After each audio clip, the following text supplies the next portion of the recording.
နားဆင်သူမိတ်ဆွေများအားလုံးပဲမင်္ဂလာပါခင်ဗျာမိတ်ဆွေတို့အတွက်ဒီတစ်ခါတင်ဆက်ပေးမှာကတော့စာရေးဆရာကိုပိုက်ရေးသားထားတဲ့မီးလောင်ကုန်းရွာသူဆိုတဲ့စိတ်ဝင်စားဖွယ်ဝတ္ထုလေးရဲ့အပိုင်း၃ပဲဖြစ်ပါတယ်ခင်ဗျာဟူးတော်ပါသေးရဲ့တောစင်ရန်ကောင်ကတဝူဝူအော်မီရဲ့ကျွန်တော်တက်လာတော့ကြောက်ချောင်းတွင်တက်သွားလေတော့တယ်ဒိန်ကနေအတန်နဲ့သူလင်းမြင့်လိုင်ကသူ့လက်အတွင်းရှိတနက်ဖြေတောစင်ရန်ကောင်ကို6လန့်ပစ်ခတ်လိုက်တယ်တောစင်ရန်ကြီးကြောက်လန့်တကြားထွက်ပြေးသွားရေးတော်သေးတော့တယ်ကိုပိုက်အတော်ကြောက်သွားတာလားလင်းမြင့်လိုင်ကပြုံးဆက်ဆက်ဖြစ်မေးလာတယ်တောစင်ရန်ကြီးဗျာစီစီညံ့ညံ့ကြည်သွားမှာပေါ့မကြောက်ပဲရှိပါမလဲဒါနဲ့ဖတ်တီရောဦးဇမဏီကိုမတွေးတီကြောက်ထိတ်လန့်တကြားမေးလိုက်မိတယ်သိဘူးကျွန်တော်တို့တော့ကတ်လိုက်လာတယ်ထင်နေတာဒုက္ခပဲဗျအဖိုးကြီးတော့ဘယ်ရောက်သွားပြီလဲမသိဘူးတောစင်ကြီးကကျွန်တော်တို့နောက်သာလိုက်တာဖတ်တီကတော့ကြောက်လန့်နေကြဘယ်ဘက်ထွက်ပြေးသွားလဲမသိဘူးကဲဗျာအချိန်ရှိတော့လိုက်ချကြတာပေါ့တိုးနေပြောပြီးကျွန်တော်ဒီဝူးဝူးရဲ့လို့အတန်ပြူအချက်ပေးလိုက်ညာတုတ်ပြန်ထူးတန်ကိုမကြရကြီးထို့ကြောင့်ပို၍ပူပန်ပြီးတော့တယ်ဤသို့ဖြင့်ကျွန်တော်နှင့်လေးမြင့်နိုင်တို့သည်ဦးဇမဏီထွက်ပြေးသွား၏ထင်ရသောတောင်ကျော်မြောင်တို့တွင်လှက်ပတ်အတန်ပြူရှာကြလေတယ်အရိပ်ရောင်ပင်မမြင်ရပါကြီးဒုက္ခတော့ရောက်ပြီကိုလင်းဘယ်လိုလုပ်မလဲတောခွေးအုပ်နောက်ရောက်ခံအစီအစဉ်ကိုဖျက်ပြီးဖာတီကိုသာလိုက်ရှာကြတာပေါ့ဗျာအခုတော့ခဏလောက်နားလိုက်အောင်ပါဗျာထိုကဲ့သို့ပြောကလေးမြင့်လိုင်ကအင်ကြီးမင်းကြီးတပင်အောက်တွင်ထိုင်ချနားနေလိုက်တော့တယ်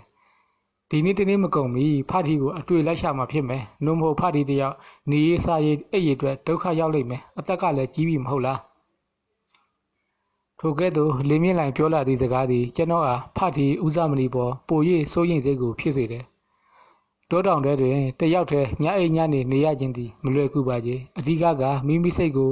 လူမင်းစွာဒုက္ခပေးတတ်၏အားငယ်စိတ်ကြောက်ရွံ့စိတ်တန်တရားစိတ်တို့ဖြစ်ပေါ်တတ်၏ကဲဗျာဖတ်တီကိုလိုက်ရှာလေမှပဲထိုင်နေလို့မဖြစ်ဘူးထိုကဲ့သို့ပြောကကျွန်တော်သည်စိုးရိမ်စိတ်များစွာကိုရင်ဝယ်ပိုက်ကထိုနေရာလေးမှထပြီးထွက်ခဲ့လေတော့တယ်ဒီတော့လေလေးမြင့်လိုက်တဲ့မနေတာရုပ်ကြီးထားလိုက်လာတယ်တူဘူးအတန်လေးပေးရင်တွားရင်လာရင်အချက်ပေးတန်းကိုအတန်ပြုတ်သွားတယ်လေးမြင့်လိုက်ကလက်မအရွယ်ဝက်စစ်လေးကိုမှုတ်နေတယ်တောစင်ကြီးရန်ကိုကြောက်နေသေး၍ဖြစ်ချိတ်မယ်မြည်သည့်တုတ်ပြန်ချက်မှမရသည်ဇောချွေးတို့ပင်ပြန်လာကြပြီအချိန်တွေတစတစကုန်လာသည်နှင့်အမျှ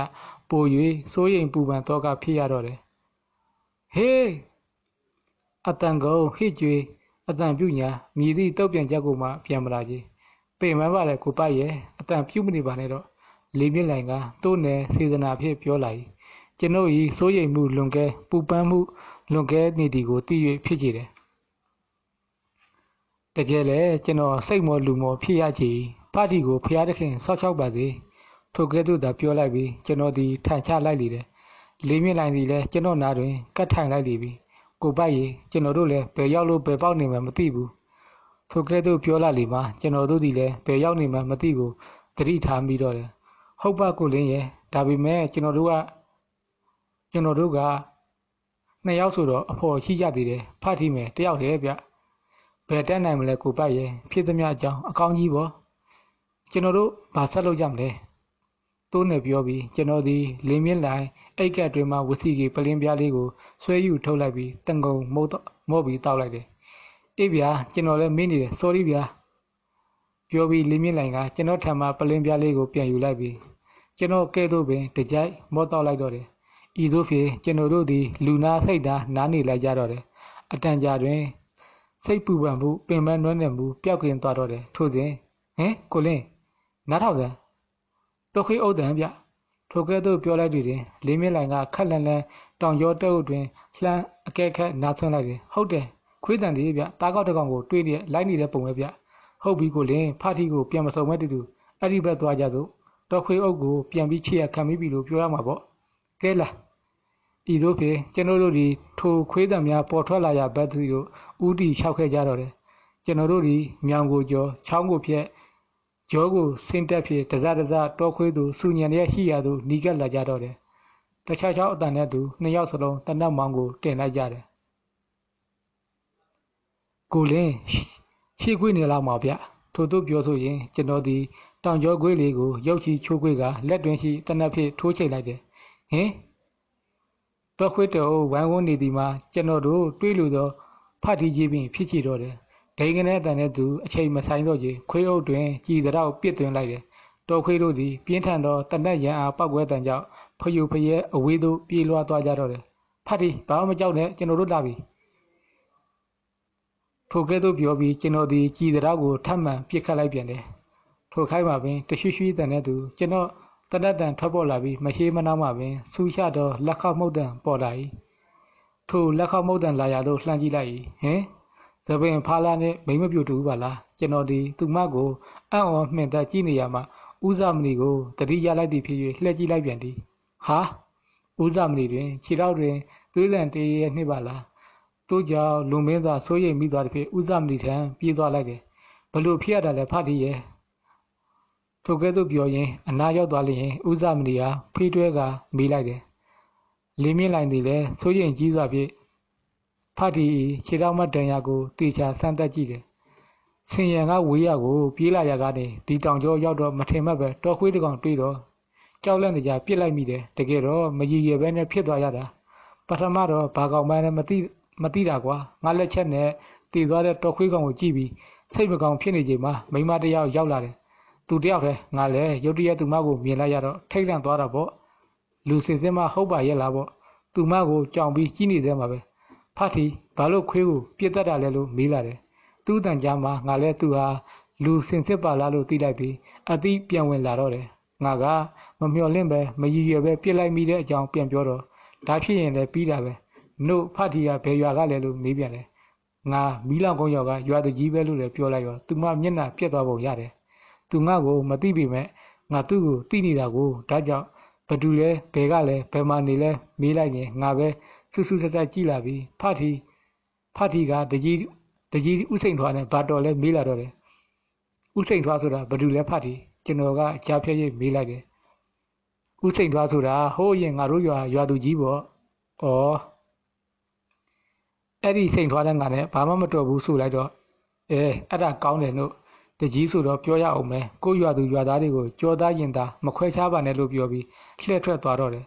ဒီတော့ငါကနေပါအောင်ဘာလို့ငါတို့ရွာသားတွေကိုတော်ခွေးတွေနဲ့ကြိုက်သက်ခိုင်းရတယ်လို့လှမ်းမေးလိုက်တယ်ဆိုရင်ပဲဖတ်တီကိုနဲ့မဆိုင်တဲ့ကိစ္စကိုဝင်မပါခြင်းပါနဲ့ကိုလန်ကိုသွားကိုလှုပ်ပါလို့ပြောလာတော့တယ်ဒီတော့ငါကဒေါသထွက်သွားပြီးဟာဒါငါလို့ငါရွာသူကြီးပဲငါရွာသားတွေကိစ္စငါနဲ့ဆိုင်တယ်လို့အော်ဟစ်ပြောလိုက်ရင်ပဲရွှီကနေရလို့သူမစီကလက်ခောက်မှုတ်တန်တစ်ချက်ကြားလိုက်ပြီးဆရာလေးတို့မြင်တဲ့အတိုင်းပဲတော်ခွေးတွေဝိုင်းတွေ့တော့တာပဲဆရာလေးတို့ရောက်လာတာမြင်လို့ပေါ့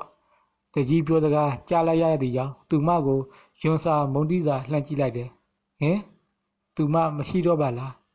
သူမနောက်လိုက်ခွေးတုပ်လည်းမရှိတော့ပါလားခပ်ပြင်းပြင်းလေးတောက်တစ်ချက်ခောက်လိုက်ကဥဇမဏီဟာဖေးမတွဲ၍ထိုနေရာလေးမှခွာခဲ့လေတော့တယ်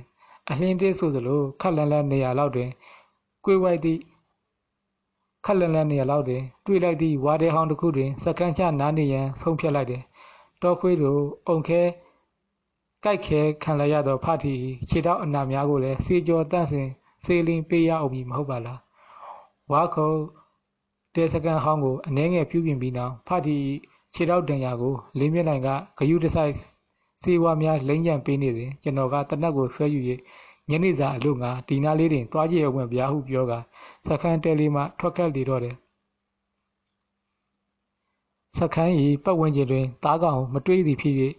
အတော်လှလှမ်းသို့အချိန်ကိုက်တွက်ဆ၍သွားလိုက်တယ်စခန်းတဲနေတော့အတော်လှမ်းလာတယ်အော်ခေါ်၍မကြားနိုင်လောက်သည့်နေရာဖြစ်တယ်စူးချုံကိုတိုးဝေရင်မှခြေချော်ကတောင်ဆောင်ပေါ်မှလိမ့်ကျသွားတော့တယ်ဟာအမြင့်အားဖြင့်10ပေကျော်ခန့်သောရှိပေမယ်ကျွန်တော်အတွက်ကန့်ဆိုးသည်မှာတောင်ဆောင်လေးပေါ်မှအလိုက်တင်လဲကြခဲ့သည်မှာမြည်သို့မှမဖြစ်နိုင်တော့냐မြောင်တွင်းရှိကြောက်တုံတုံနှင့်ဥကောင်းရိုက်ခတ်မိသွားသည်ဖြစ်၍အနှဲငယ်တော့မူးဝေသွားတော့တယ်သို့ဖြစ်၍အတော်နှင့်ပြန်မထနိုင်ပဲမူးနေသည်ကိုဒီအချိန်တွင်ဟိုနဲ့ကြီးတကောင်ပါလားသူသည်မြောင်လေးတိုင်းတက်လာရမှကိုရုပ်ကာယဖြစ်နေတော့ကျွန်တော်ကိုမြင်လိုက်သည်နှင့်သူ့အတွက်ရှေ့ဆက်သွားစရာလမ်းမရှိပိတ်နေသည်ဖြစ်၍ကျွန်တော်ဟာတိုက်ခိုက်တပ်ပုတ်၍ရှေ့ဆက်ခရီးသွားရန်ကြိုးစားလေတော့တယ်ဝန်ကောင်ဆိုတာကိုကျွန်တော်သိတယ်ကျွန်တော်တနက်တီလည်းဘယ်လွင့်ကြကြံခဲ့သည်မသိလက်တွင်မှာတနက်ရှိနေရင်တော့အကြောင်းမဟုတ်တခုခုလက်တွင် တနက်မရှိသည့်ပြင်မူးနောက်ဝေဝါးသည်လည်းဖြစ်၍ဝန်ကောင်ပြုသည်များနူရမည်ဘဝတွင်ရှိကြတော့တယ်သို့ပေမဲ့ဟန်ကိုဖို့ဆိုသလိုရန်ဤရန်တိုင်ဖြင့်ကုံထကကြောက်ကဲခက်ကြီးကြီးတစ်လုံးကိုကောက်ယူ၍ထိုဝန်ကောင်အားအနာကပ်မလာရန်ချိန်ချောက်ချိန်ရွယ်ပြစ်ခတ်ရန်လှုပ်လေတော့တယ်ဝန်ကောင်သည်လည်းအပါကျွန်တော်ထံမှတုတ်ပြန်လာမိသူ့ထံကိုရောက်လာနိုင်သည့်အန်ဒီယကိုကြိုတင်တွက်ဆနေပုံရတယ်ကျွန်တော်အားပြန်လဲချိန်ချောက်အော်ဟစ်၍အလေးအငိုက်တိုက်ရန်ချောင်းမြောင်းနေတော့တယ်ထိုစဉ်ရွှီရည်လိုလက်ခေါမှုတန်တစ်ချက်ကြားလိုက်သည်နှင့်လက်တစ်ပြက်ဆိုသလိုတော်ခွေတုပ်သည်ရောက်လာပြီးထိုဝန်ကောင်ကိုဝိုင်းဝန်းတိုက်ခိုက်ကြလေတော့တယ်ကျွန်တော်သည်နောက်အတော်လှမ်းသို့လှမ်းဆုပ်လိုက်ပြီးဝန်ကောင်နှင့်ခွေတုပ်၏ကြောက်မဲ့ဖွယ်တိုက်ပွဲကိုကြည့်နေရင်အဝေးတနေရာမ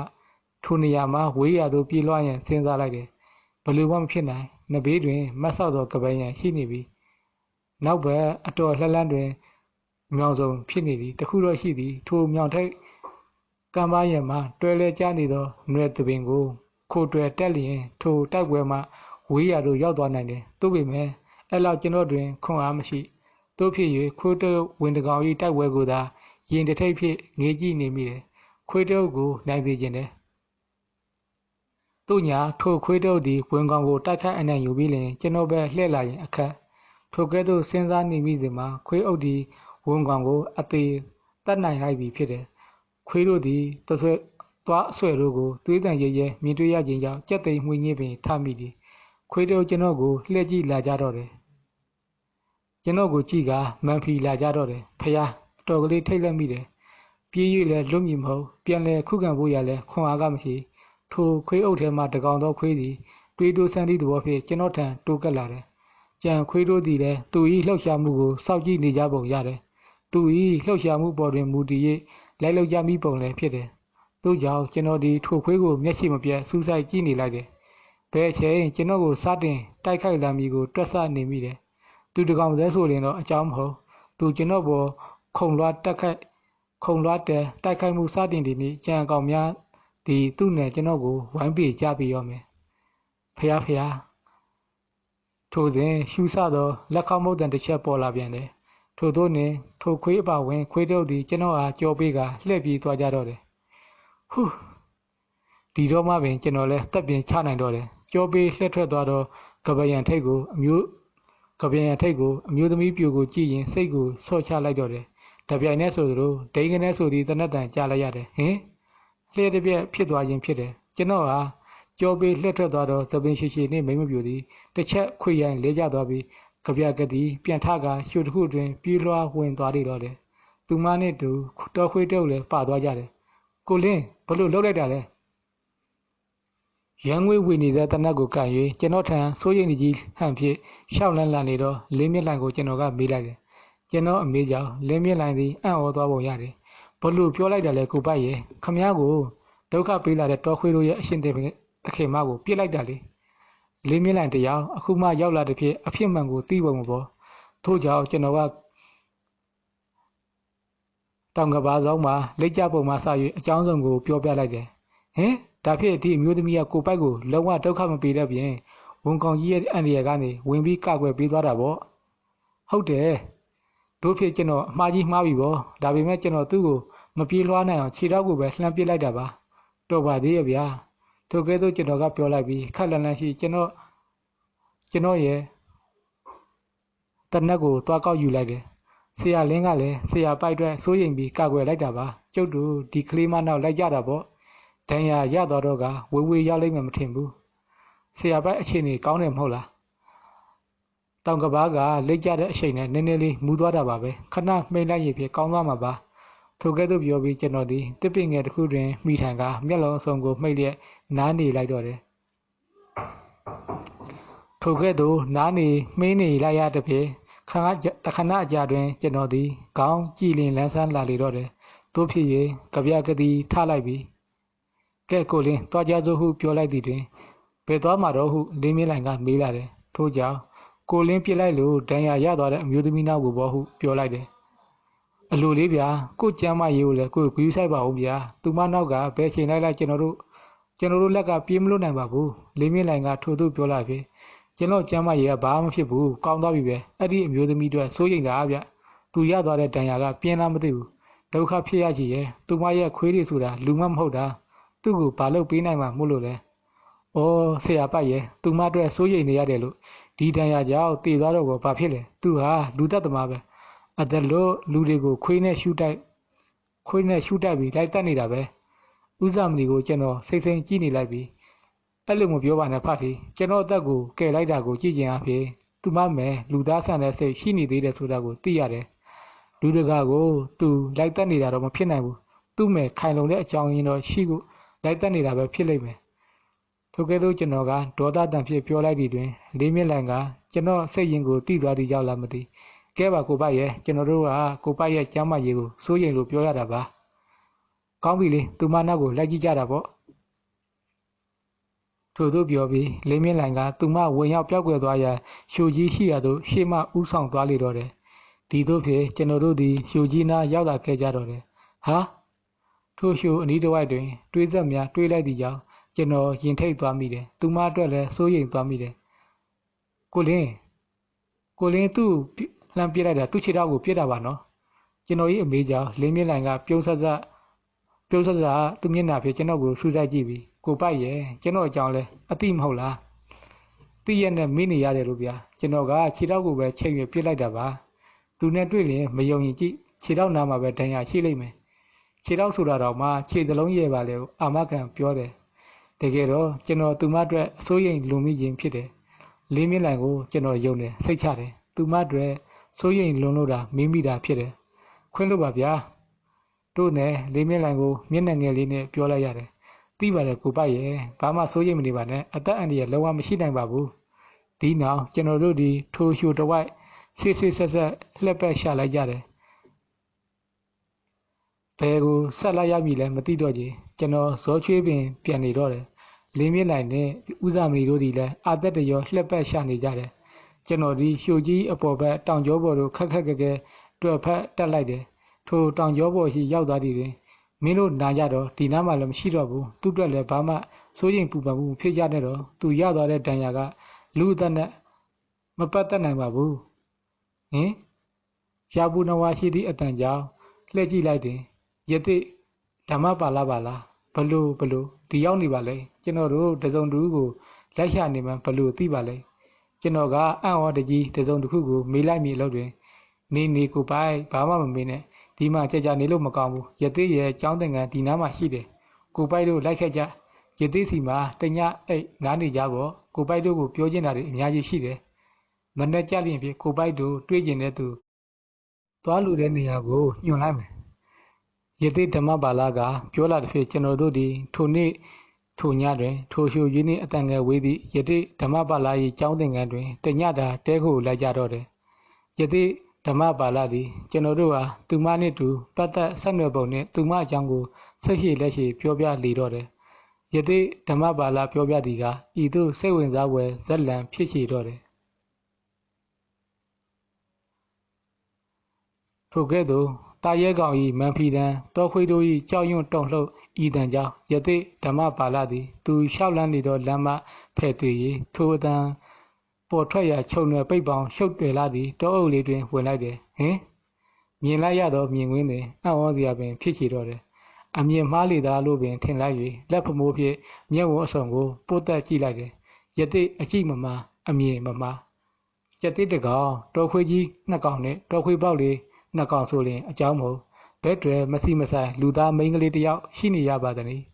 ကျက်တိကောင်သည်တောခွေးနှစ်ကောင်ကိုအန်ဒီရပြုရန်မျက်နှာချင်းဆိုင်မှန်ဖီနေလေတယ်တိုက်ခိုက်ဖို့ရာအကွက်ကောင်ကိုချောင်းမြောင်းနေဟန်လည်းရှိတယ်တော်ခွေးနှကောင်သည်လည်းသူတို့အရွယ်တတာရှိမိဒီကျသေးကောင်ကိုရှင်ပြန်တိုက်ခိုက်ရန်မှန်သွင်းလျက်အသင့်အနေထားဖြင့်တစ်ဖက်သားကောင်၏လှုပ်ရှားမှုကိုစောင့်နေပုံရတယ်ထိုတော်ခွေးနှကောင်၏ဟန်ပန်တရံကိုကြည့်ခြင်းအဖြစ်တစ်ဖက်သားရဲကောင်ကိုနှစ်ကောင်ပူးပေါင်းတိုက်ခိုက်လိုခြင်းမဟုတ်သူတို့ထံရောက်လာမည့်အနေအကိုကာကွယ်ရန်အလို့ငါလည်းမဟုတ်သူတို့နောက်မှာမျက်လုံးလေးအဝိုင်းသားနှင့်ရှိနေသည့်လူသားမလေးတို့အကာအကွယ်ပြုပေးနေဟန်လည်းဖြစ်တယ်တော်ခွေးငယ်လေးနှစ်ကောင်ဒီကဤသို့နယ်ရန်သူနှင့်တစ်ချိန်တစ်ခါမှမကြုံခဲ့ဘူး၏ဖြစ်ချိန်ပင်လူမင်းစွာကြောက်ရွံ့နေသည့်ကြောင့်မြေကြီးနှင့်ဖင်တရွတ်တိုက်ပုတ်တိုက်လျက်ကြောက်လက်နေကြအော်ကြီးနေခြင်းဖြစ်တော့တယ်ယသိဓမ္မပါဠကခက်လန်လန်မှပင်ရက်ရွေကြည့်နေလျက်သူလှုပ်ရမည့်အလုပ်ကိုလှုပ်လေတော့တယ် သူ၏ပြစ်မှတ်သည်ခက်လန်လန်မှပင်ရဲကြည့်နေလျက်သူလိုရမည့်အလုပ်ကိုလုပ်နေတော့တယ်သူ၏ပြစ်မှတ်သည်ထိုကျက်တစ်ကောင်ကိုနိုင်နေနိုင်ရင်အားလုံးပြီးလောက်ပြီဟုတွက်မိတယ်သူတွင်စွမ်းအားထက်သောလက်နက်ရှိတယ်သူသွားလေရာသူနှင့်အမြဲမကွာတွန်တွဲတည်းရှိသောထိုလက်နက်ကိုသူအသုံးချရပေတော့မယ်ထိုလက်နက်သည်ကသူ၏နှလုံးအိမ်ထဲတွင်ရှိသည်သို့ကြောင့်ရန်လိုမှန်ဖီနေသောထိုကျက်တစ်ကောင်ကိုစူးစူးဝါးဝါဆက်ကြည့်၍သူ၏နှလုံးအိမ်တွင်မှမေတ္တာလက်နက်ကိုထုတ်၍ထိုကျက်တစ်ကောင်၏နှလုံးသားရှိရာသို့ပို့လွှတ်လိုက်တော့တယ်ယသိဓမ္မပါဠသည်မျက်ဝန်းအစုံကိုပိတ်၍ထိုကျက်တစ်ကောင်ကိုမေတ္တာလက်နက်ဖြင့်တရက်ဆက်ပို့လွှတ်လိုက်ခြင်းဖြစ်တယ်ထိုချိန်မှာပဲထိုကျက်သေးကောင်၏မန်ဖီလိုက်တန်ကြောင့်ယသိဓမ္မပါဠရင်ထိတ်ခနဲဖြစ်သွားတယ်သူ၏မေတ္တာလက်နက်ကအစွမ်းမထက်ပေလို့ပဲလားထို့သောဖြင့်ကျင်းတဲ့ကြက်ထဲရောက်နေသည့်တရဝါတို့၏အသက်ကိုသူမကယ်နိုင်ဖြစ်ရချေတော့မယ်ဖျားထိုကဲ့သို့တီတူးရီတို့ရဲ့မျက်လုံးအစုံကိုဖွင့်ကြည့်လိုက်တယ်ဟင်ကျက်သေးကောင်သည်ထိုကဲ့သို့မန်ဖီလိုက်ပြီးနောက်သို့ခြားကနေလှည့်ကာတော်တန်လေးတွင်လှစ်ခနဲပြေးဝင်သွားတော့တယ်ခွေးနှစ်ကောင်ကလည်းသူတို့၏ရေရဲမှုရင်ဆိုင်လိုသည့်စိတ်သက်ကြောင့်ကျက်သေးကောင်မရှင်သာ၍လှည့်ပြေးသွားသည်ဟု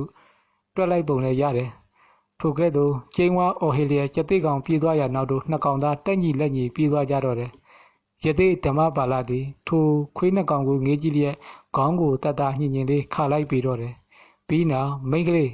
မင်းခွေးတွေဆိုရင်ဖြင့်ပြန်လာကိုစောက်မနေနဲ့တော့သူတို့နှစ်ကောင်ကဘယ်တော့မှပြန်လာတော့မှမဟုတ်ဘူးအေးတခုတော့ရှိတယ်ဒီခွေးသားပေါက်လေးနှစ်ကောင်ကိုဟိုနှစ်ကောင်ရဲ့မျိုးသက်တွေဆိုတော့မိန်းကလေးအတွက်ကျွေးမွေးဆောက်ရန်အလို့ငါနှက်ပါလိမ့်မယ်ကြားတို့ဒီကျသိတို့ကိုအလွန်မင်းစွာကြောက်တတ်တဲ့တောခွေးတွေကဘယ်လိုရေစက်ကြောက်လဲမသိ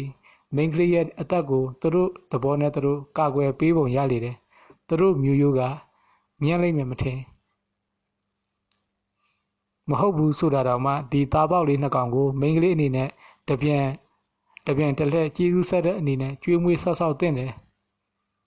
ယသိဓမ္မပါဠသည်ထိုကဲ့သို့မိန်းကလေးကိုပြောပြီးမိန်းကလေးနားမလည်နိုင်တော့ဂါထာတစ်ပုဒ်ကိုရွတ်ဖတ်ပြီးသူ့လက်တွင်ရှိကြီးစီလေးကိုနှောင်ဝဝရဲလို့တန်ပြီးအောင်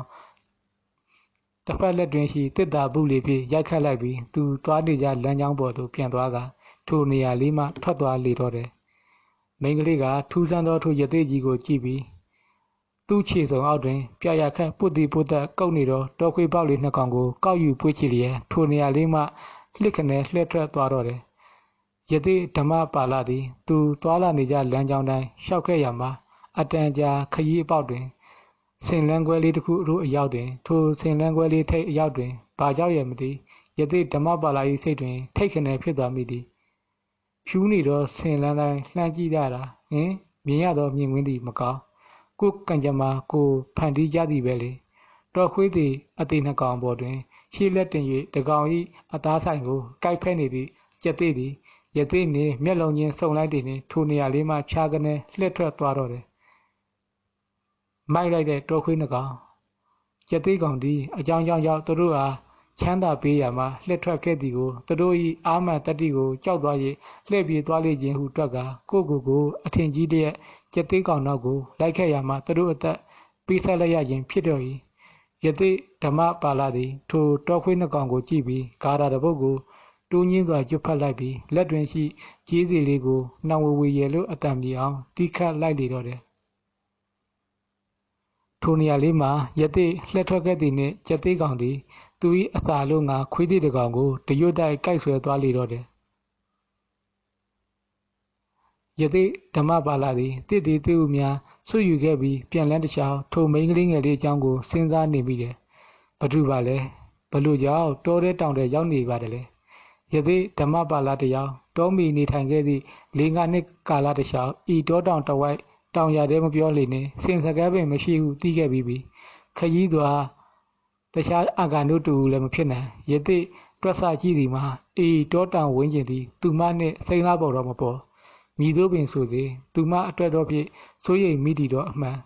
ထိုနေ့အဖြစ်အပျက်တွင်သူမနှင့်ကြုံခဲ့ရပြီးနောက်သူမအကြောင်းကိုမစင်စားလေတော့မိမိပြပြောက်ထားလိုက်တော့တယ်သူ၏ကျောင်းသင်ငယ်လေးတွင်သာတရားကျင့်ကြံအားထုတ်ခြင်းအမှုကိုသာအာယုံစိုက်ပြီးလှုပ်လေတော့တယ် ထိုမင်းကလေးကိစ္စနှင့်ပတ်သက်၍မိမိပြပြောက်ထားခဲ့ရမှာ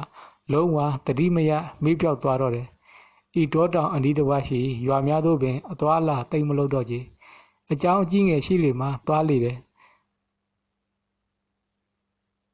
သူ၏ကျောင်းသင်ခန်းလေးမှခွာရလေသည့်အချိန်များတွင်မတော်တောနေတိရစ္ဆာန်တာရဲကောင်တို့ဟာမေတ္တာပို့လွတ်လျက်ရှိတယ်ထိုတောတောင်တွင်ရှိယသိဓမ္မပါဠနေခဲ့သည့်တပ်တန်းတစ်လျှောက်မြည်သည့်ပြဿနာမှမရှိခဲ့ဘူးကြီးသူ၏မျက်ကွက်တွင်မတော်မပြောတတ်ကြီးဒီနောက်ပိုင်း၄-၅နှစ်အကြာတွင်ထူးဆန်းသောဖြစ်ရပ်တချို့ကိုထူးထူးခြားခြားမြင်သိကြားလာရတော့တယ်ဝန်ကောင်တို့တကောင်ပြီးတကောင်တည်ဆုံးခဲ့တော့တယ်ထူးခြားသည်မှာတောခွေးသို့ကိုက်ခဲခြင်းကြောင့်တည်ဆုံးခဲ့ရခြင်းဖြစ်တယ်ထိုသည်ကအံ့ဩဖွယ်မဟုတ်ပါလားဤတော့ဤတောင်တွင်တောခွေးတို့တောင်းကျမ်းကြည့်ပြီးတော့ဘဲအတွက်ဝန်ကောင်တို့သာတည်ဆုံးကြရပါသည်တနေ့ယသိဓမ္မပါဠသည်သူ၏ကျောင်းသင်ခန်းနှင့်အလှမ်းမဝေလှသောလဟမငယ်ရွာလေးမှာအပြန်သူ၏ကျောင်းသင်ခန်းအနားရောက်တွင်သူ၏ကျောင်းသင်ခန်းလေးမှာတောခွေးတို့ဆူညံသောအတန်ကိုကြားလိုက်ရတယ်ဘယ်လိုကြောက်ပါလဲသူမရှိခိုက်သူ၏ကျောင်းသင်ခန်းတွင်ဘာတွေဖြစ်နေပြီလဲထို့ကြောင့်ခက်တွက်လေးရှောက်လာလိုက်တယ်သူ၏ကျောင်းသင်ခန်းလေးသို့အရောက်တွင်မြင်လိုက်ရသောမြင်ကွင်းကြောင့်အံ့အားသင့်သွားလေတော့တယ်တိတိဝရဏတွေပါလားဘဒူလာထားသွားပါလေတခါဘူးမြတီတို့မဖြစ်နတ်တေဝါတို့လာထားလောက်အောင်ကလည်းသူတွင်ထိုမြလောက်ဆွမ်းအားမြင့်သူမဟုတ်ထို့ကြောင့်ယသိဓမ္မပါဠသည်ကျောင်းသင်ခန်းလေးတစ်ဝိုက်လှည့်ပက်ကြည့်လိုက်တယ်ဟင်ကျောင်းသင်ခန်းလေးနောက်ဘက်မြောင်လေးတွင်မှတောခွေးတုပ်ပြေးလွှားထွက်သွားသည်ကိုမြင်လိုက်ရတယ်အလိုထိုတောခွေးအုပ်ကိုစိတ်ကြောင်းသလိုမောင်းနှင်လိုက်ပါသွားတော့မိမပြူတယောက်ကိုလည်းဖျက်ခနဲတွေးလိုက်ရသည်ကြောင့်ယသိဓမ္မပါဠသည်လုံးဝအံ့ဩသွားရသည်ဆိုညာလွန်ခဲ့သော9 နှစ်လောက်ကတွေးကြုံလိုက်ရသည့်မိန်းကလေးတယောက်ကိုတတိယလိုက်မိတယ်တောခွေးပေါင်း2ကောင်ကိုပွေးပ၍ထွက်သွားတော့မိန်းကလေးရုပ်တံကိုကွက်ကွင်းမြင်အောင်နေမိတော့တယ်နေ့အတန်ကြာမေးပြောင်းနေသည့်မိန်းကလေးငယ်ကိုယခုတဖန်မိမပြူတယောက်တံဖြင့်တောခွေးတုံးနှင့်ပြန်တွေ့ရကြပြီဒီတော့မှယသိဓမ္မပါဠသည်ဤတော့ဤတောင်းနဲ့မိမပြူလေးတယောက်တက်ရှိထင်ရှားရှိနေပါသေးသလားရဲ့လို့အတိဝင်လာရတော့တယ်သူမနှင့်ရင်ပန်းနေသောတောခွေးတို့သည်ဤတလောတွင်တည်ဆုံးကြရသောဝင်ကောင်တို့နှင့်ပတ်သက်ဆက်နွယ်ခြင်းရှိကြမည်လားလူသားမနှင့်ရင်းနှီးမှုရှိနေသောတောခွေးတို့သည်သိုးသွန်းကြလိမ့်မည်တော့မဟုတ်မည်တို့ပင်ဖြစ်သည်လွန်ခဲ့သော9 နှစ်တာကာလကမိန်းကလေးငယ်လေးတယောက်ယနေ့တိုင်မိမပြူတယောက်ဖြစ်ကိုတောတောင်ကြီးထဲတွင်အသက်ရှင်နေထိုင်နေခွင့်ရသေးသည့်ကြောင့်ယသိဓမ္မပါဠဝန္တာနေပြီးတော့အမှန်ထို့ကြောင့်ထိုမိမပြူကိုရည်စူး၍မေတ္တာပို့သလိုက်ပြီးနောင်ဝေရလို့အတန်မြေအောင်ကြီးစီလေးကိုတီးခတ်လိုက်လေတော့တယ်ကြီးစီစံလွင်လေးသည်တိုးပင်တိုညာထိုပတ်ဝန်းကျင်တဝိုင်းလေသင့်ရာလေနှင့်အတူပြန်ဝဲလွင့်ပါသွားလေတော့တယ်တနေ့တွင်ယသိဓမ္မပါဠသည်တစ်တီတိဟုတစ်ဖုရှာထွက်ရာဝတော်လေးတွင်ဝါခုတ်သမားတယောက်ဒဏ်ရာဒဏ်ချက်ဘလပွားဖြင့်လဲကျအော်ကြီးနေသည်ကိုဖြစ်၍အသက်ကံရန်အလို့ငါအနာသွားလိုက်ကမင်းဘလို့ဖြစ်ပြီးဒဏ်ရာရတာတော့မင်းကိုဘဒူလှုပ်သွားတာလဲဟုမေးလိုက်တယ်တော်ခွေးတွေဝမ်းဆွဲတာအိုးဖြစ်မှဖြစ်ရလေဟုဆိုကထိုဝါခုတ်သမားကိုအသက်ကံရန်လို့ငါဆွဲထုလိုက်သည်တွင်ပြင်းထန်သောဒဏ်ရာဒဏ်ချက်များကြောင့်ဇက်ကြိုးကြကတည်ဆုံးသွားလေတော့တယ်အလိုတောခွေးတွေတောင်ကျမ်းလှပါသလားအရိုင်းကောင်ဝန်ကောင်တို့တင်မဟုတ်လူသားကိုပင်တက်ဖြတ်သည့်ထိဆိုးသွမ်းလာကြပါလားယသိဓမ္မပါဠသည်စိတ်မကောင်းကြီးစွာဖြင့်ထိုဝါခုတ်သမားအလောင်းကိုထိုနေရာမှပင်ထားလျက်တရဏဂုံတင်ပေးလိုက်ပြီးသူ၏လက်တွင်ရှိကြေးစီလေးကိုနှောင်ဝေရလို့မြည်အောင်ထုခတ်လိုက်ပြီးထိုနေရာလေးမှဖြေးလေးသောခြေလမ်းဖြင့်ထွက်ခတ်လေတော့တယ်ထိုကဲ့သို့ရှောက်ခဲ့ရင်ရှေ့ဝါတော်လေးတွင်ရှိဝါခုတ်သမားတစုကိုအကျိုးကြောင့်ပြောပြီးအကူအညီတောင်းလိုက်တယ်ဤတော့ဤတောင်တွင်ထိုကဲ့သို့အဖြစ်ပြက်မျိုးတစ်ခါဘူးမှမဖြစ်ဘူးကြီးဝန်ကောင်တို့မျိုးပြုံးလူမတက်ဖြစ်ရုံမကလူသားသည်ပင်ခွေအားတို့၏တက်ဖြတ်ခြင်းခံခဲ့ရပြီလေဘဲတွယ်ထိုသို့ဖြစ်ရပါသည်ယခုဝါခုတ်သမားနှင့်တောခွေးတုပ်မိမပြူတူတို့ပတ်သက်မှုရှိနေသည်လားထိုကဲ့သို့စဉ်းစားမိလိုက်သည်နှင့်ယသိဓမ္မပါဠတယောက်စိတ်မကောင်းကြီးစွာဖြစ်သွားမိတော့တယ်ထိုနေ့မှစ၍9 ရက်9 ညတတိုင်းအဋိဌံပတိစိတ်လေတော့တယ်အဋိဌံပြည့်သည့်နေ့တွင်အာဟာရမိဝဲရန်လို့ငါထိုကျောင်းသင်္ကန်းလေးမှထွက်ခဲ့တယ်အညောင်းပြညပြင်းလို့ငါခရီး ပို့ဆန့်ခဲ့တယ်တောတောင်ဤအနံ့သည်သူ၏စိတ်ကိုလန်းဆန်းစေတယ်တာရဲကောင်တို့၏အနံ့သည်တခါတရံသူထံသို့လေလွင့်တွင်ပါလာခဲ့ညာမြည်သည့်အန္တရာယ်အရေးရောင်များမမြင်သည့်ကြောင့်စိတ်လွတ်ကိုယ်လွတ်လျှောက်လာခဲ့လေတယ်ထိုကဲ့သို့လျှောက်လာခဲ့ရာလမ်းကျောလေးတစ်ဖက်မှလှုပ်လှုပ်ရှားရှားရုံရင်းဆန်ခဲ့တန်ကြောင့်လမ်းကြောင်းကိုသွေဖယ်၍ထိုအတန်လာရာခြုံနယ်ဘက်သို့လှမ်းကြည့်လိုက်တယ်ဟင်ထင်မဲ့မထားသောမြင်ကွင်းဖြစ်ချေသည်ယောက်ျားသားတူကမိမပြိုလေးကိုအတင်းအာဓမကျင့်ကြံရန်ကြိုးစားနေခြင်းပါလားဘယ်နဲ့တိုးတောင်တဲ့ဒီကိစ္စမျိုးရှိနေပါလဲယတိသည်လောကီကိစ္စသူနှင့်မဆိုင်သည်ဖြစ်၍ထိုနေရာလေးမှလှည့်အထွက်တွင်လက်ခောက်မှုတ်တံပြင်းပြင်းကိုကြားလိုက်ရပြီးတတင်ကအချိန်လေးမှပင်အယိုယိုဘယ်ကရောက်လာမှမသိတော့တောခွေးတုပ်သည်မိမပြူကအာဓမကျင့်ရန်ကြိုးပမ်းနေသည့်ယောက်ျားသားကိုဝိုင်းဝန်းကြိုက်ခဲကြတော့တယ်မမြင်ရက်စရာမြင်ကွင်းပါလားဖျားရဲ့လို့နှုတ်မှညှို့ဟနေရလေတော့တယ်လက်ခောက်မှုတ်တံစူးစူးတစ်ချက်ပေါ်လာပြီးသည်နှင့်လူရန်ကားလူသားကိုအာသာငန်းငန်းဝိုင်းဝန်းကြိုက်ခဲနေကြသည့်တောခွေးတုပ်သည်ထိုနေရာလေးမှရုတ်ချီလှည့်ထွက်ကသူရှိရဘက်မျက်နှာမူရှောက်လန်းလာသည့်မိမပြူနောက်သို့ပြေးလာကြတော့တယ်ယတိဓမ္မပါဠသဘောပေါက်သွားကြပြီငြိမ်းချမ်းရှိသည့်ဤတောတောင်ကိုဖျက်ဆီးနေသည့်တရားခံကိုသူသိလိုက်ပြီဝန်ကောင်တွေကိုမျိုးပြုံးလူမတက်တပ်ပြတ်ခံရခြင်းသည်ထိုမိမပြူရဲ့လက်ချက်ဖြစ်ချေတိခုတ်သမားဝါခုတ်သမားတည်ဆုံးရခြင်းသည်လည်းထိုမိမပြူရောက်ပင်ဖြစ်ပေမယ်ဘဲအတွက်သူမထိုကဲ့သို့လောက်ရပါသည်ယတိဓမ္မပါဠတိလိုကြည်သည်တို့ကြောင့်သူမလက်လန်းထိတ်မှတ်နေ၍တည်တည်ငြိမ်ငြိမ်ရက်ပြီးစောင့်နေလိုက်တော့တယ်ဟင်သူမ၏သွားလန်းရှိတွင်ပိတ်ရက်နေသည့်ဒီယသိကိုမထင်မှတ်ပဲတွေ့လိုက်ရသည်ကြောင့်မိမပြူသည်ရုတ်ချီရက်တန့်လိုက်ပြီးယသိကိုတန်းတော်ရက်ကြည့်နေတော့တယ်မိန်းကလေး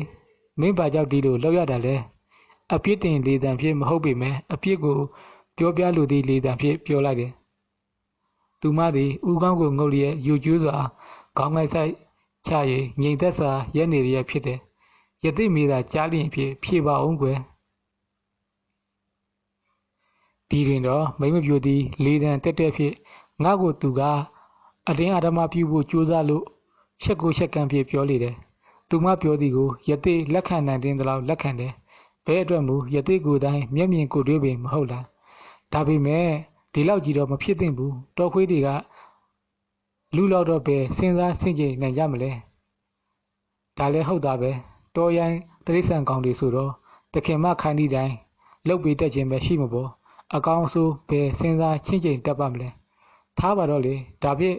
ဝင်ကောင်တွေမျိုးပြုံးမတက်ဒီတော့ထဲမှာတက်ဖြတ်ခံရတဲ့ကိစ္စမိန်းကလေးနဲ့ပတ်သက်နေတယ်မဟုတ်လားယသိအမေကိုမိမပြူသည်ခေါင်းညှိပ်ပြခြင်းသာပြုတယ်ဝန်ကောင်တွေကတော့မိန်းကလေးကိုအာဓမပြုခြင်းဖို့ကြိုးစားမှာမဟုတ်ပါဘူးဘာကြောင့်များတက်ဖြတ်ခြင်းရတာလဲ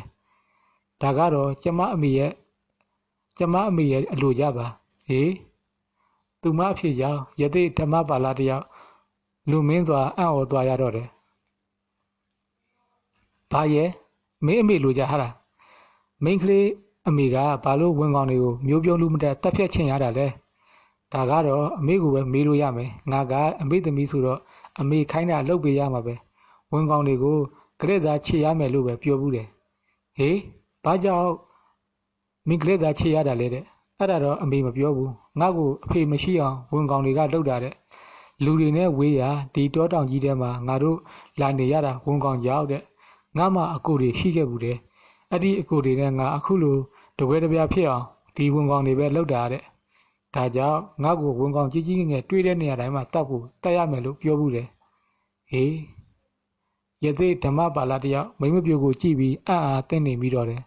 မိမပြိုသည်လည်းတောခွေးတွေနဲ့ဘာထူးမှနီးအစိုးအကောင်းကိုမဝေခွဲတက်ပါကြီးအမေခိုင်းသည့်တိုင်းလှုပ်ပြီးတက်ချင်တာဖြစ်တယ်ဟုတ်ပြီလေမိန်းကလေးဘာမှနေလဲယသိမမေးဘူးမေးလဲပြောမှမဟုတ်ဘူးငါက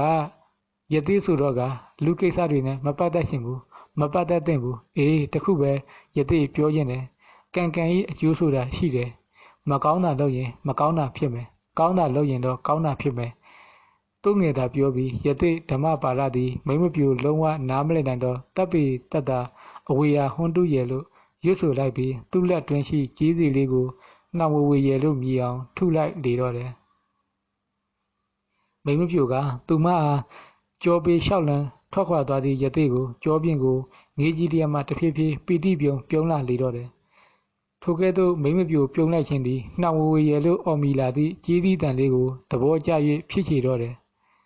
ဘလို့ကြောက်ရမသည်ထိုကြီးသည့်တန်လွင်လေးကိုမိမ့်မပြိုလေးကလွန်မင်းစွာနှစ်ချိုက်သဘောကျနေခြင်းပင်ဖြစ်တော့တယ်ဒီနောက်တလနီးပါးအကြာတွင်ယသိဓမ္မပါဠသည်မီးလောင်ပုံကျေးရွာသို့ရောက်သည့်တွင်မိမ့်မပြိုလေးနှင့်ပတ်သက်၍စိတ်မကောင်းကြီးစွာဖြစ်ရပြန်တယ်ဘာရဲ့တကြီးမုတ်ဆိုကြီးနှစ်တန်အသက်ခံရတယ်ဟုတ်လားဟုတ်တယ်ရသေးကြီးတနေ့ညကသူ့အိမ်ပေါ်ကိုတော်ခွေးတွေအတင့်ရဲသာတက်ပြီးတော့ကြိုက်လိုက်ကြတာလေ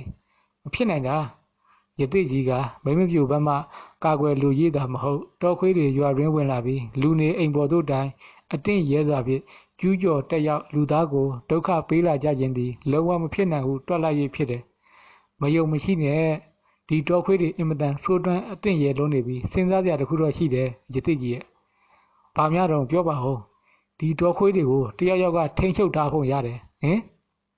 တကြီးဤပြောစကားကြောင့်ယသိဓမ္မပါဠသည်မိမ့်မပြိုလေးနှင့်တော်ခွေးတော်ကိုမျက်စိတွင်မြင်အောင်လာလေတော့တယ်မိစ္ဆာကောင်မှထင်ပါရဲ့ဗျာယသိကြီးမို့ပြောရအောင်မယ်ဒီရင်အတော်ကြာလောက်ကကျုပ်တို့ရွာတုတ်တန်ထဲမှာညကြီးတကောင်သပင်ဖားလာချမိမ့်မပြိုလေးနဲ့တော်ခွေးတော်ကိုတွေးမိသေးတယ်ဟင်ကျုပ်တော်မြို့ကမိတ်ဆွေမုတ်ဆိုနှစ်ယောက်ကိုလှမ်းပြီးတော့အကြောင်းကြားပြီးတော်ခွေးတုံးနဲ့ပေါင်းပြီးတောင်းရမ်းနေတဲ့မိမ့်မပြိုကိုတော်နှင်းရှာပြီးနှိမ်နှင်းဖို့စီစဉ်ထားတယ်။အိုးတကြီးအစဉ်စဉ်ကြောင့်ရသိအနှဲငယ်တော့မိမ့်မပြိုအတွက်စိုးရိမ်သွားမိတယ်။ဘဲအတွက်မူမိမ့်မပြိုသည်နန္နာဘဝလည်းမဟုတ်ကိုပြဝိဇ္ဇာလည်းမဟုတ်လူသားစင်စစ်ဖြစ်နေခြင်းကြောင့်ပင်သို့ဆိုပါရင်တကြီးဖွဲ့နေမိမ့်မပြိုတနေ့မဟုတ်တနေ့ထိတ်တိုက်တွေ့နိုင်ပေတယ်။ထို့ကြောင့်ပင်ထိုနေ့မှာပင်ယသိဓမ္မပါဠတယောက်ထိုရွာမှအပြန်လန်းခရီးတစ်ချောင်းသူမအကြောင်းသာစဉ်းစားနေပြီးတော့တယ်မဖြစ်ချေပြီသူမနဲ့တွေ့လျင်တတိပေးရပေအောင်မယ်သူမ၏လောက်ရက်တွေကိုရက်တန်ကရက်ခံရပေအောင်တော့မယ်ကံအားလျော်စွာပင်ယသိဓမ္မပါဠတယောက်ထိုနေ့ပြန်ခရီးတော်လန်းလေးပေါ်တွင်မိမ့်မပြိုလင်းနှင့်မမျှော်လင့်ပဲစုံရချေတော့တယ်တိုက်တိုက်ဆက်ဆိုင်ဆိုသလိုပင်မျက်နှာချင်းဆိုင်ဆုံခဲ့ကြတယ်ဟင်ဘာယသိဘယ်ကပြန်လာတာတော့နှောင်ဝရဲလို့မြည်အောင်ကြီးစီလေးကိုထုပြပါအောင်ရေးသည့်တန်လွင်လေးကိုသူမဘဲအတွက်သဘောကျနေပါသည်။မြည်သို့ပင်ဖြစ်စေသူမကိုမေးစရာတွေပြောစရာတွေသူ့ရင်တွင်ရှိနေသည်ဖြင့်လက်တလောသူမအကြိုက်လိုက်၍ပြုလုပ်ပေးပြီးမေးရပြောရမည်ဟုတွက်လိုက်ကယသိဓမ္မပါဠသည်သူလာလန်းရှိတွင်ရွလေးခေါင်းငုတ်ကရက်နေသည့်သူမကိုကြည့်ပြီးနှက်ချစ်ကာတာကိုရွတ်ဖက်လိုက်ပြီးနောက်ကြီးစီလေးကိုနှောင်ဝေရဲလို့မြည်အောင်ထုခတ်လိုက်လေတော့တယ်။ဒီတွင်သူမ၏မျက်နှာလေးသည်ဆွင်လန်းလာပြီးယသိကြီးရဲ့ကြီးသီးတဲ့လူလင်လေးကအရန်နဝင်ပြီးရင်ချိုတာပဲနော်ထိုကဲ့သို့ပြောရသည်ဖြင့်ယသိဓမ္မပါဠသည်လူသက်သမားရဲ့လို့ပင်လုံးဝမထင်ရလေအောင်ပြီးခလေးတယောက်နဲ့ဖြစ်နေသည့်မိမ့်မပြိုလေးကိုကြည့်ပြီးပြုံးနေလျက်မှာမိန်းကလေးမင်းဒီကြီးသီးတဲ့လေးကိုအမြဲကြားချင်းနေလားမဟုတ်လားဘဲနဲ့မေးလိုက်ပါလေဘာယသိရဲ့တောတောင်ရဲ့တော်လဲတန်တာရဲကောင်တို့ရဲ့မဖီတန်တိုက်ခိုက်တပ်ပုတ်တန်အော်ညီးတန်တွေကငါ့အတွက်ဘယ်ကလာစိတ်ချမ်းသာစရာအတန်တွေဖြစ်နိုင်ပါမလဲယသိကြီးရဲ့ကြီးစုတဲ့လွင်လေးကဘာလို့လဲမသိဘူးငါစိတ်ကိုကြည်နူးစေတာတော့အမှန်ပဲတာယာနောက်ပြောပွဲအတန်ကိုမကြားလို့တဲ့သူရှိပါမလားမိမပြိုကိုကြည့်၍ယသိကြည်နဲ့ပီတီဖြစ်သွားတော့တယ်ဟုတ်ပြီလေမိန်းကလေးယသိကြောင်းသင်္ကန်းကိုတိနေတာပဲအချိန်အားတိုင်းလာလို့ရတယ်ကြီးစုတဲ့လွင်လေးကိုရိုက်ခတ်ပြရုံမကဘူးဖျားပြောခဲ့တဲ့စကားတွေကိုလည်းပြောပြမယ်ဘာလဲဟင်ဖျားဆိုတာဘာတူလဲထိုကဲ့သို့မေးလာသည်ဖြင့်ယသိသည်ရက်ပြုံလိုက်ပြီးဖျားဆိုတာဒီတောတောင်ထဲရှိတဲ့တာရဲကောင်တွေတိရစ္ဆာန်ကောင်တွေထက်မကမိန်းကလေးတို့လိုတမန်လူသားတွေထက်တည်းမကမြင့်မြတ်တဲ့တန်ဃာယဟန်တွေထက်အစပေါင်းများစွာကြီးကျယ်မြင့်မြတ်တဲ့အနှိုင်းမဲ့တဲ့ပုဂ္ဂိုလ်ကိုပြောတာပေါ့ရှင်အံ့ဩသွားပြီလားမိန်းကလေးဖျားရှင်ဆိုတာအခုယသိပြောတဲ့ကြီးကျယ်မြင့်မြတ်အနှိုင်းမဲ့ဆိုတဲ့စကားနဲ့တင်စားတာတော့တောင်မလုံလောက်နိုင်ဘူးကွအတိလောက်တောင်ပဲလားယသိကြီးမိမပြိုသည်ဖျားရှင်ဆိုသည်ကိုစိတ်ဝင်စားရှိသွားပုံရတယ်အခုကောသူရှိသေးလားအော်ဒီကလေးမနဲ့ဘာမှမသိချပါလား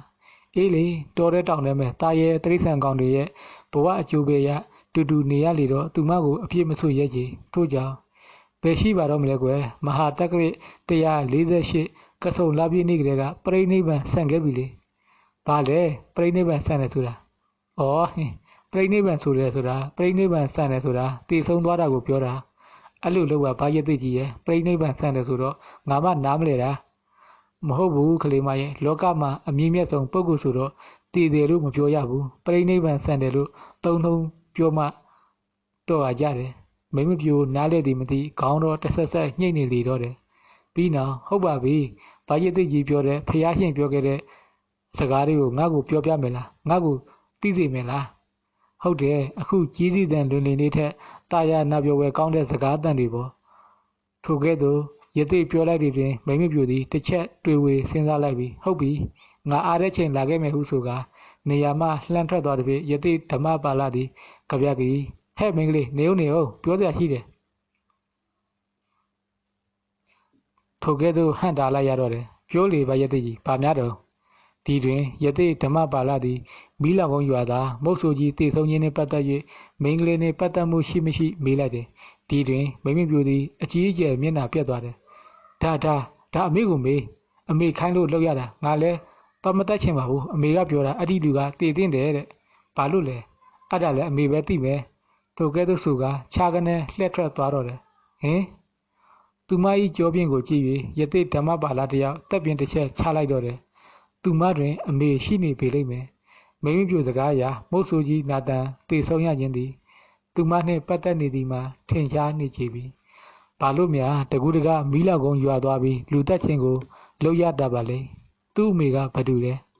ဘဲအတွက်ဒီလောက်အညိုးတွေကြီးနေရတာလဲသူ့အမေဆိုတာကိုတွေးစဉ်ချမ်းပါပြီမြင်စဉ်စမ်းပါပြီမေးချမ်းစဉ်စမ်းပါပြီယသိကြီးအဲ့လိုပြောလိုက်တော့မိမပြိုလေးကယသိကြီးကြောင်းတင်ငန်းကိုလာသေးလားကြီးသည့်တန်လေးကိုလာနားထောင်သေးလားယသိကြီးစကားဆုံးနေနဲ့ကျွန်တော်မေးလိုက်၏ယသိကြီးပြောသည့်မိမပြိုလေးအကြောင်းသည်စိတ်ဝင်စားစရာပင်ဖြစ်နေတယ်ကျွန်တော်တို့သည်လည်းယသိကြီးလိုပင်သူမ၏နောက်ွယ်မှကြိုးကန်ချက်လေးနေသည့်အမေဖြစ်သူကိုလွန်မင်းစွာစိတ်ဝင်စားနေမိတော့တယ်မိတ်ဆွေတို့အတွက်ဒီတစ်ခါတင်ဆက်ပေးခဲ့တာကတော့စာရေးဆရာကိုပိုက်ရေးသားထားတဲ့မီးလောင်ကုန်းရွာသူဆိုတဲ့စိတ်ဝင်စားဖွယ်ဝတ္ထုလေးရဲ့အပိုင်း၃ပဲဖြစ်ပါတယ်ခင်ဗျာနောက်တစ်ခေါက်မှာတော့ဇက်သိမ်းပိုင်းကိုတင်ဆက်ပေးဦးမှာမို့ဇက်သိမ်းပိုင်းကိုလည်းဆက်လက်အားပေးကြပါအောင်ခင်ဗျာမိတ်ဆွေများအားလုံးအဆအဆရရအရင်ထက်အဆင်ပြေကြပါစေခင်ဗျာ